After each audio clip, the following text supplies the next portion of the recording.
लोगों, अपने परवरदिगार से आजिजी से और चुपके चुपके दुआएं मांगा करो।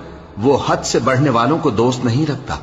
और मुल्क में इस्लाह के बाद खराबी न करना और अल्लाह से खौफ रखते हुए और उम्मीद रखकर दुआएं मांगते रहना।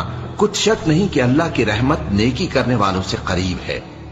और वही तो है जो अपनी रहमत यानी बारिश से पहले हवाओं को खुशखबरी बनाकर भेजता है, यहां तक कि जब वो भारी भारी बादलों को उठा लाती है तो हम उसको एक मरी हुई बस्ती की तरफ हाँक देते हैं, फिर बादल से बारिश बरसाते हैं, फिर बारिश से हर तरह के फल पैदा करते हैं। इसी तरह हम मुर्दों को जमीन से जिंदा करके बाहर निकालेंगे।